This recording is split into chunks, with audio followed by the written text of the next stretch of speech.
जयशंकर मित्रांनो, काल आपण पाहिलं आपण रतनगड हा ट्रेक केला. आज दुसऱ्या दिवशी सांदन व्हॅली, सांदन दरी हे आपण ट्रेक करणार आहोत.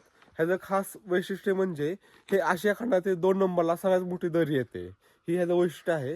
ते आज आपण ट्रेक करणार आहोत. त्यामुळे आपल्यासोबत चला, आपल्या पेजला फॉलो करा आणि पुढचे अपडेट आणि पुढचे व्हिडिओ आपल्याच पेजवर पहा. चला मित्रांनो, अशा तऱ्हेने आपण सांदन व्हॅलीमध्ये आहोत. हे पाठीमागे दिसतात आता सगळी सांदन व्हॅली आहे. म्हणजे आशिया खंडातील 2 नंबरला हा सगळ्यात मोठी दरी येते.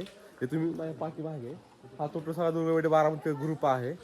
आता आपण स्टार्टिंगच केलाय. कमीत कमी हा ट्रेक पूर्ण करण्यासाठी 4 ते 5 तास लागतात.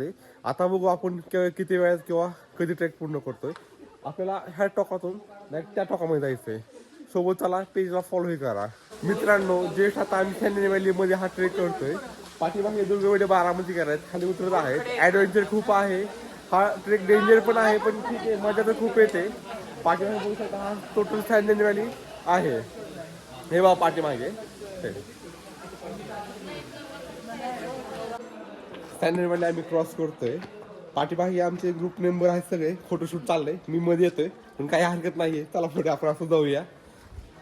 बघू शकता इकडे हे पाठीमागे सॅन्डन व्हॅली आहे. सगळी हा आशिया खंडातील 2 नंबरला हा दरी येते, सगळ्यात मोठी. बघू शकता तुम्ही पाठीमागे. मित्रांनो, तुम्ही बघू शकता सॅन्डन व्हॅली मधला हा पॉईंट. हे बोटीनं पुढे जातो. बोट म्हणजे हे असं टाईपमध्ये असतं. मजा खूप येते. सगळे दुर्गवडे बारामतीकडे आहेत. आपण ॲडव्हेंचर खूप होतोय, मजाही खूप येते. बघू शकता पाठीमागे मजा बघू शकता. हे बघा, जे आता मी ह्या बोटीमध्ये बसलोय, मजा खूप येते. सोबत मी एकटाच आहे सध्या पाण्यामध्ये. हे तो नाही खाली पडले नाही, अख्खं पाण्यामध्ये दिसणार हे तर मला माहिती आहे. ऋषिकेश सर इकडे वा, ऋषिकेश सर आहे ते. चला, हे असा अनुभव येत असेल ना, सह्याद्रीमध्ये यावंच लागतंय. पाठीमागे दुर्गवडेचे राहुल सर आहेत, दुर्गवडेचे ऋषिकेश सर आहेत. आणि हे नाही, बोट वाढतात स्वतः. ते बघू शकता पाठीमागे. हे बघा सर, पोच द्या, सर पोच द्या. सर म्हणतात मला तिकडे जॉब नाही करायचा, मला इथं हा जॉब करायचा आहे. हे बघा, वायफाय द्या फक्त, इथं काहीच अडचण नाही मला. सर 2 शब्द होऊन जातो तुमचं. कसं वाटतं या? एकदम मस्त. टीम लीडर स्वप्नील सर येत आहेत आतमध्ये. स्वप्नील सर येत आहात. त्यांना वाटतंय म्हणजे नाही का, मी असं टायटनिंग मध्ये बसलोय, पण ते टायटनिंग नाहीये, ते आपलं एक साधं नरम आहे, पण त्यांना असं मोठं फील होतंय. पण आम्ही हा सॅन्डन व्हॅली क्रॉस केली आहे. तो तिथं शेवटचा पॉईंट आहे, तिथे आम्ही जाणार आहोत. म्हणजे हा टोटल सॅन्डन व्हॅली आहे. आम्ही हा क्रॉस केली. पाठीमागे बघू शकता तुम्ही. हे आता आपण तिकडून आलेलो आहे. पाठीमागे संपलेले, आपण तिथे जाणार आहोत. हे सांदन दरी.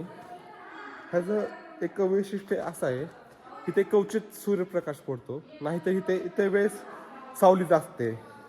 आणि दुसरं म्हणजे हे महाराष्ट्रामध्ये सर्वात लांब दरी हे इथंच आहे, आणि आशिया खंडातली 2 नंबरला. त्यामुळे आपल्या महाराष्ट्रामध्ये हे असे एक वैभव लाभलेलं आहे सह्याद्रीमधलं, जे दुसरं कुठंच नाही आहे. आपला हा महाराष्ट्राचा सह्याद्री, आणि त्यातले हे जे असे पॉईंट असतात ना, त्यासाठी आपल्याला खूप अभिमान वाटतं, कारण का हे आपल्या महाराष्ट्रामध्ये आणि सह्याद्रीमध्ये आहेत ते. हा जे आता इथे बसलोय, सांदन दरीचा हा शेवटचा पॉईंट आहे. अजून एक खाली एक पॉईंट आहे, तिथं आम्ही चाललोय. मोस्ट डिफिकल्ट आहे, ॲडव्हेंचर ही खूप आहे, पण मजा येते, काही प्रॉब्लेम नाही. सगळे दुर्गवडे बारामतीकडे सोबत आहेत. आम्ही आता तिथे जाणार आहोत. तुम्हालाही दाखवतो पुढचे व्ह्यू. चला सोबत. मित्रांनो, जे तुम्ही पाठीमागे पाहता, हा सॅन्डन व्हॅलीचा शेवटचा टोक आहे, जे आज आपण पूर्ण ट्रेक केलेला आहे. हे ते ट्रेकिंगला येत असं तुम्ही फक्त सावधगिरीने या. हे कसं थोडं म्हणजे हे तुम्ही पाठीमागे बघू शकता, थोडं ॲडव्हेंचर आहे. सावधगिरीने तुम्ही तुमची काळजी घ्या. ट्रेकिंग खूप छान आहे. हे इथे ह्या सांदन व्हॅलीमध्ये मोठ्या प्रमाणात रॅपलिंग आणि ट्रेकिंग ह्यासाठी खूप फेमस आहे. हे एक सह्याद्रीचं अद्भुत ठिकाण आहे. हे फक्त आपल्या महाराष्ट्राला लाभलेलं आहे. मित्रांनो, खरं सुख आणि खरं समाधान हे सह्याद्रीमध्ये आणि इथल्या निसर्गामध्ये भेटतं. कारण रतनगड ट्रेक केला, आज सांदन व्हॅली ट्रेक केला. जो खरा आनंद आहे ना, इथं आल्यानंतर समजतो आणि इथं आल्यानंतर अनुभवायला भेटतो. इथं आता बसलोय मी. पाठीमागे हा सांदन व्हॅलीचा शेवटचा टोक आहे, पण इथे आल्यानंतर असं घरी जाऊच वाटत नाही किंवा माघारी जाऊ वाटत नाहीये. एवढं समाधान आणि एवढं सुख आहे ह्या सह्याद्रीमध्ये. जे अनुभवायचं असेल ना तर इथं यावं लागतंय सह्याद्रीमध्ये. त्यामुळे तुम्हीही नक्की या नेक्स्ट ट्रेकला सह्याद्रीमध्ये. आता आम्ही दुर्गवडे बारामतीकर दोन्ही ट्रेक आमचे छान झाले. आता आम्ही परत माघारी जाणार आहोत बारामतीला.